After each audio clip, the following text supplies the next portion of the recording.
இப்போ நம்ம பார்க்க போகிறது குழந்தை பெற்ற தாய்மார்களுக்காக ஒரு லேகியம் பார்க்க போகிறோம். நம்ம இதை எப்படி யூஸ் பண்ணுறது, எப்படி சாப்பிட்றதுன்னு நம்ம பார்ப்போம். இந்த மருந்து வந்து எல்லா நாட்டு மருந்து கடையிலையுமே நம்ம குழந்தை பெற்ற தாய்மார்களுக்கு கொடுக்க வேண்டிய லேகியம் பொடியெலாம் கேட்டால் தருவாங்க.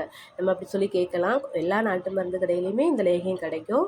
இது வந்து எப்படின்னா, நம்ம குழந்தை பெற்று முடிஞ்சு ஹாஸ்பிட்டல்லேருந்து நம்ம வீட்டுக்கு வந்த பிறகு நம்ம வீட்டில் வாங்கி தருவாங்க இந்த இதுதான் இந்த லேகியம். இது நம்ம தினமும் ஒரு 2 ஸ்பூன் இந்த லேகியம் சாப்பிடுவாங்க. 2 ஸ்பூன் சாப்பிட்றதுனால உள்ள பலன் நான் சொல்கிறேன். நம்மளுக்கு உடம்பு வலி, குழந்தை பெற்று அந்த உடம்பு வலி, முதுகு வலி, அதுக்கப்புறவு மலச்சிக்கல் சரியாகும். அதுக்கப்புறம் பார்த்திங்கன்னா, நம்மளுக்கு வந்து நெஞ்சு எரிச்சல், நம்ம எது சாப்பிட்டாலும் எகுத்துக்கிட்டு நெஞ்சு எரிச்சலாக இருக்கும். நம்ம முதுகு வலிக்கும், நெஞ்சு எரிச்சலாக இருக்கும். ரொம்ப எதுவுமே சாப்பிட முடியாது. அப்படி இருக்கும்போது இந்த லேகியெல்லாம் சாப்பிடும்போது நம்மளுக்கு நெஞ்சு எரிச்சல் சரியாகும். அதுக்கப்புறவு ஜீரண சக்தி அதிகமாக உண்டு. மொத்தத்தில் இது வந்து தாய்மார்களுக்கு ஒரு சிறந்த ஒரு லேகியம் இது. நீங்கள் இதை வந்து சாப்பிட்டு பாருங்கள். கண்டிப்பாக எல்லா வீட்லேயுமே நல்லாயிருக்கும். உடம்புக்கு ரொம்ப ஹெல்த்தியாக இருக்கும்.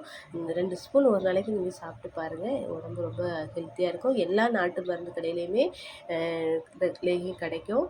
வாங்கி சாப்பிட்டு பாருங்கள்.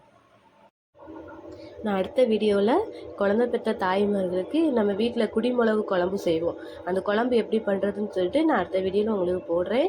எனக்கு வீடியோ பிடிச்சிருந்தா லைக் பண்ணுங்கள், கமெண்ட் பண்ணுங்கள், ஷேர் பண்ணுங்கள். Okay, thank you.